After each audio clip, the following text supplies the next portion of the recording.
Bismillahirrahmanirrahim, sallallahu ala nabiyil karim. Yan uwa masu sauraron mu, ina mina gaisuwa irin ta addinin musulunci wacce tsakanin Najeriya da Nijar wato alaka ce tawa da kani ko dan babani da dan rafani. To haka.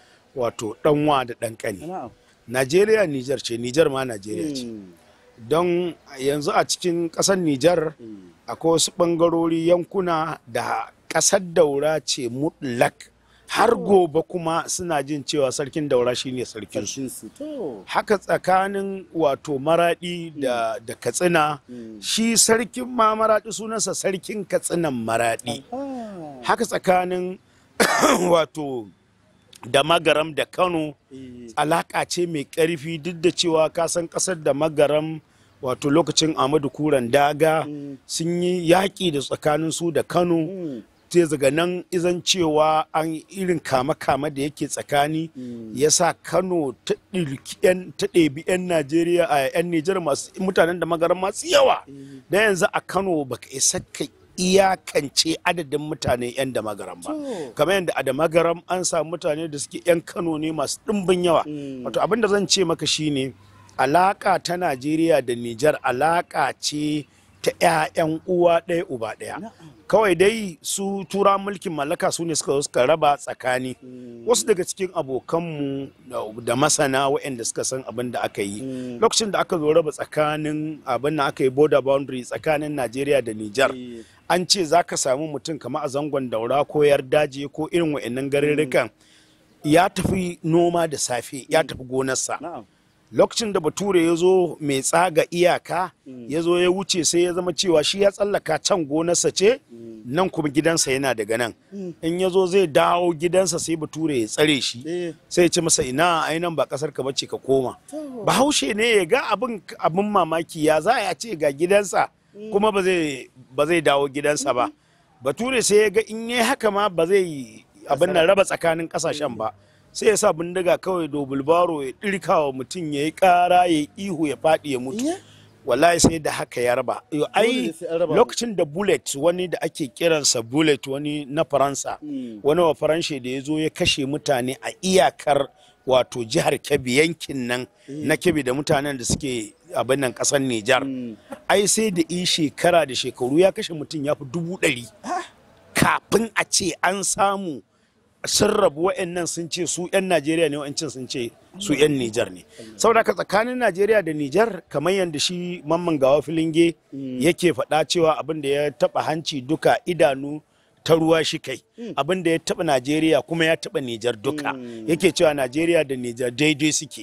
Ma'ana wannan saboda shi masani ne, ya mawaƙi ne, ya daɗe, ya san lokacin da aka yi wannan zamantakewar. Babu wanda za ka iya yi, zai yi wahala ka samu wani ɗan Najeriya da yake daga jihar Jigawa ta yau, ko ma an ƙara in ce maka daga jihar Borno ta yau, da jihar Yobe, da jihar Jigawa, da jihar Katsina, da jihar Sokoto, da jihar Kebbi, inda suke kan iyaka da Nijar, ka samu wani mutum da ba shi da ɗan uwa a Nijar, ko ba shi da ɗan uwa a Najeriya, ko dai wan babansa ko kanin babansa ko kaza. Dukkaninmu muna da wayannan yan uwan abin nan. Ko ka samu wanka, ni wana an haife shi a Najeriya, awwaluna mahaifina a Damagarami haife shi, kuma ni babban wana, kuma ni ne saninsa. Kaga ba za ka yi ka ce wani mutum wai a Najeriya wai ba dan uwan Nijar bane. Wato alaka kuma wayannan yaran da suke irin wannan zancen da yake abin takaitacce ne jawabin, ya kamata su karanta tarihin yakin Biafra. Duk duniya ba wata ƙasa da ta taimaki Najeriya, domin yakin Biafra ba wai yaƙi ne na Najeriya ba, yaƙi ne tsakanin arewa da kudancin Najeriya.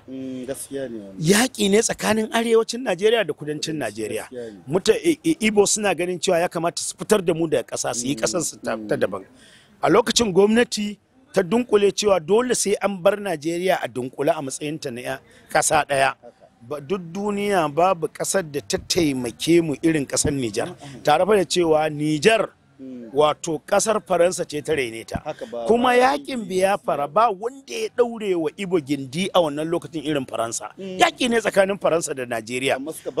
Amma suka barrance musu, suka turo sojojinsu. Sojojinsu ne suka fi kowane sojoji na duniya da suka taimake mu mutuwa a wannan yakin. Sojojin Nijar sun fi kowa taimakon mu. Suka bar Najeriya a dunkule, duk da sojojin Kamaru da yawa sun taimaki Najeriya ta arewa, saboda lokacin mai mulkin da suke mulki a Kamaru su ma mutanen da suke da alaka da arewacin Najeriya. Amma yanzu kamar in ka dauki kamar Chad ga su gamu, amma ba za ka iya cewa suna da wata alaka mai karfi irin wannan tsakanin abin nan Chad da Najeriya, irin yanda wato alaka take tsakanin Najeriya da Nijar ba. Musamman ga yare ɗaya. Ga yare ɗaya. Na farko addini ɗaya. Yare ɗaya. Saboda haka dukkanin mu Hausa ne. Ai yanzu Hausa in kana so ka san Hausa ta hakika to sai ka je Nijar.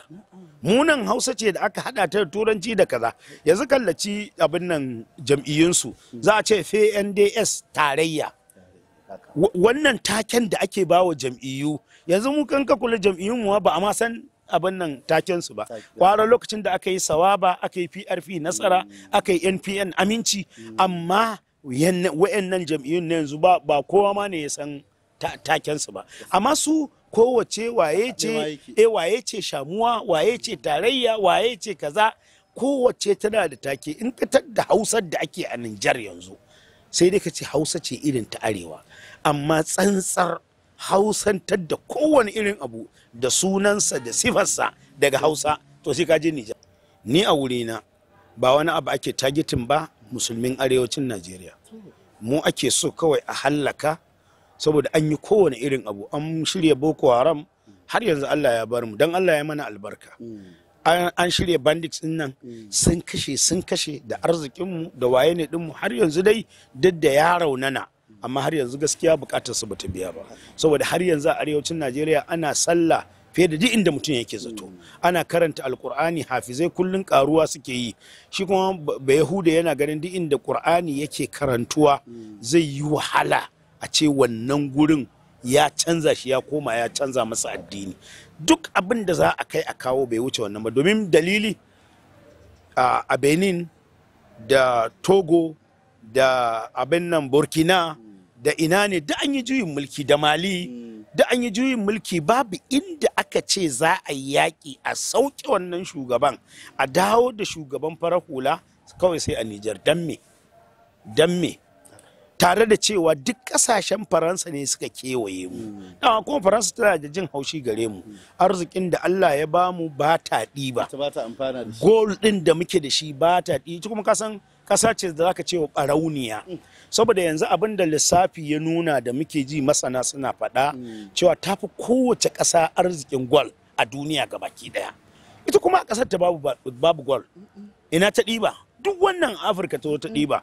Kuma ba inda gol ɗin nan ya ragu yanzu a duniya irin a Najeriya. Saboda haka su ƙoƙarin ta ya za a yi ta shigo, ya za a yi ta kwace ƙasar, ya za a yi ta canza wa mutanen ƙasar tsari da abin nan.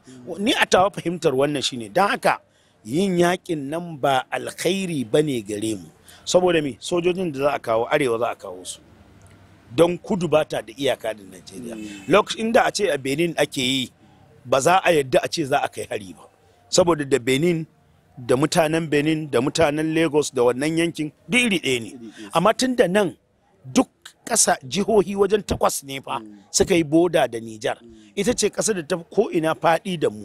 Saboda kai za ka zo duk kuma inda take da bodan nan da mu musulmi ne a gurin. Saboda haka wannan abin za a yi shi ne kawai don a raunana addini, a ci mutuncin mutane. Juyin mulki da demokuraɗiyya, wannan mu ba ruwan mu, ba mu da wata goyon bayan cewa sai soja ya mulki ko demokuraɗiyya ta yi mulki. Duk wanda zai yi adalci a gurin mu daidai ne. Ni abin da na yi nazari, wato shi Bazum zaɓarsa aka yi a jam'iyya mai mulki, aka zaɓe shi ya samu mulki. Ba ni da zargi akan Bazum ko ina kinsa ko kyamatarsa. Balma lokacin da aka yi wannan abin da na fara gani, maganar Bazum cewa za su bar kuɗin, suna ƙoƙarin su yakice kansu daga Faransa, hatta kuɗi suna ƙoƙarin su dawo da kuɗi su rinka amfani da kuɗi irin na Najeriya, duk da cewa kuɗin Najeriya din ma akwai wasu 'yan abubuwa da gyare-gyare, wannan kuma kowa ya sani akwai wa'annan abubuwan da gyare-gyaren. To amma wannan maganganun sai nake zaton cewa su ne suka jawo aka yi mai masa majuyin mulki. Faransa tana ganin za a juya mata baya. So su ma sojojin da suka zo sai suke nuna cewa su ma dai Faransan ce wato suke kokarin su juya ma baya. Faransa ta ɗaure wa sojojin abin nan Faransa da suke cikin Nijar gindi, dan ta'adda zai taso ya zo in za a kashe shi shugaban kasa zai ce a'a sai an tambayi sojojin Faransa. Sojojin Faransa in an tambaye su ce dole sai sun samu clearance daga Faransa. Faransa kuma ba za ta yi clearing a kashe wannan mutumin ba. Sun fahimci cewa kamar kasar su za ta koma hannun 'yan ta'adda kamar yadda ake yin sa a Najeriya. Wannan dalilin yasa ai kaga da farko lokacin da aka yi juyin mulki ranar farko washe gari mutane sun fito sun yi zanga-zanga akan goyon bayan Baz. Amma har yau din nan mutanen Nijar ba su daina yin, kuma yau sama da sati ba su daina yin zanga-zanga akan cewa suna goyon bayan abin nan juyin mulki ba. A irin siyasar zamani ba abin da ba za ka ce zai yiwu ba. Amma idan ka kallaci jawaban da masu zanga-zanga suke yi, za ka cewa jawabai ne da suke nuna cewa wato suna abin nan suna against ko sun ce suna abin nan nuna rashin goyon baya ga kasar Faransa. Saboda yanzu hatta fa embassy na Faransa ayyamai an kone shi, an yi kaza, tare da cewa kuma kasar Faransa ita muke zargi fa da farko ita ce ta yi juyin mulkin. Sai gashi yanzu ta dawo bayan ECOWAS tana cewa za ta taimaki ECOWAS a cire wannan kuma a sake dawo da wancan. So ni a fahimta ta 'yan kasar, tunda ina da alaka da su, ina yawan zuwa, ina yin wa'azi, ina kaza, 'yan ƙasa sun gaji da tsarin Faransa. Duk wani mutum da ya nuna cewa baya goya, yanzu dai ba za ka ci zai zaɓe ba a ƙasar Nijar, wallahi sai ka nuna adawar ka karara da ƙasar Faransa a kamfen ɗinka. Amma in ka nuna kana da goyon baya ga ƙasar Faransa a cikin kamfen ɗinka, wallahi ba za ka ci zaɓe ba a yanzu. Haka yanzu abin ya koma. So Faransa ta ƙara yin bakin jini, uranium ɗin nan da ƙasar ta ake iba a je a yi lantarki, su ba su da nasu kaza, fetur ɗin nan da aka abin nan, ana ganin me ya jawo a yakin abin juyin mulkin Tanja ba wani abu sai dai shi wannan abin cewa Tanja ya yi yunkurin da zai yakice Faransa daga jikinsa. So duk wani mutum da suka ga ya taso da irin wannan sai su ga cewa ya kamata a yaƙe shi, a dawo da mulki. Da haka Allah maɗaukin sarki zai kawo ranar da za a samu wanda zai yakice din. Amma ni yanzu maganar da nake yi shine wannan yakin ba shi da amfani. Yi nuna amfani da ƙarfin tuwo to shikenan ana demokuraɗiyya don a yaƙi soja. Don me ba za a yaƙi sojojin Nijar ta hanyar demokuraɗiyya ba? Yawwa sai abu diflomasiya. Yanzu an tura manyan mutane masu daraja, masu kima a idan mutanen Najeriya, masu kima a idan mutanen Nijar. Janar Abdulsalam tsohon shugaban kasa da kuma sarkin musulmi Sa'ad Abubakar. Na gani abin nan a saukarsu, na gani a talabijin, na ga abin nan. Ka san me dalili? Saboda ita Najeriya ce ta jawo wannan. Na farko daga Najeriya ake ba su lantarki. An gaya mana cewa an yanke musu lantarki. Wanda ka yanke masa lantarki dan me zaka nemi abin nan su shi? Ai diplomasiya faɗi ne da ita. In alakar da muke da ita, wannan ita muke so a ƙara ingantawa. Idan da wannan abin nan din, misali a yi musu barazana a ce to nan gaba za a yanke idan ba ku yadda ba, za a janye kaza idan ba ku yadda ba.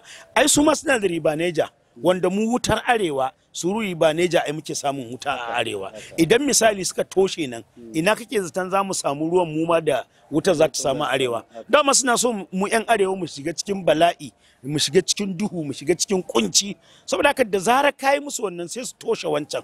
In suka toshe wancan to yanzu arewa ta rasa wuta. Inda sun san me yace alaka da take tsakanin Najeriya da Nijar, wani ya zauna ya ce maka ya zagi shugabannin Nijar, ko wani ya ce maka ya zagi shugabannin Najeriya, da ka san cewa hauka kawai yake. Wato abu ne wanda suke mutane ne da suke iri ɗaya.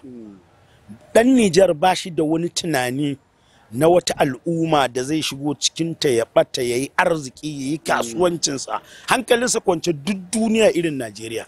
Haka ɗan Najeriya ba shi da wata guri da yake da nutsuwar da zai je, musamman mu dai 'yan arewa, musamman mu Hausa Fulani, babu inda za mu je mu zauna mu yi mu'amala ko ta addini ko ta rayuwa ko ta siyasa. Duk lokacin da ake wata jam'iyya a Najeriya, wallahi 'yan Nijar in ka ga yadda suke cikin jam'iyyar za ka yi mamaki. Za ka jinka ji, ka ji a da magaram a ina ne masu goyon bayan APC misali nake maka, da masu goyon bayan NNPP misali, da masu goyon bayan misali a zamanin Buhari, yanda aka yi siyasar Buhari a Nijar ba a yi ta a Najeriya ba. Duk malamai kowa addu'a yake yi, kowa kaza yake don Buhari ya zama, domin suna ganin wannan shi zai sake ɗaure alaka. Yanzu ma ni abin da nake zargi, idan da a ce wani ɗan arewa ne yake shugabancin Najeriya a yanzu, wallahi a tunanina ba zai yadda a ce a zo a yi wannan yakin a kawo hari ba. A matsayinsa na shugaban ECOWAS, ko da ECOWAS sun ba su shawara, to ai akwai hanyoyi. Gwamnati fa ilimi ce, ba wai abu ne da ka ba. Akwai ilimi, akwai abin da za a yi amfani da shi na shawo kai, na jan hankali, wanda za a lallami mutum a samu a sulhunta. Misali a ce lalle shugabannin soja ana so ku sauka daga nan zuwa wata 6, kuma idan kun sauka za a sake zaɓe, kuma a ce misali in an sake zaɓe Bazum yana da dama, misali nake maka, Bazum yana da damar ya ce shi ma zai tsaya zaɓe. In 'yan Nijar suna so Bazum ya sake dawowa, sai a sake zaɓen Bazum sai ya sake dawowa. Don me ba za a bi nan hanyoyin ba, sai a rinka amfani, kuma ba a yi ba akan duk sauran kasashe. Yanzu wajen kasashe renan Faransa wajen guda 4 ne suka yi juyin mulki, kuma yawa to kuma dukkaninsu abin nan Najeriya nan tana nan, ECOWAS nan tana nan. Don me a wayancan duk ba a ɗauki abin nan matakin soja ba? Ai ya cancanta a ɗauka, su ma ƙasashen Faransa ne, don me sai da Nijar.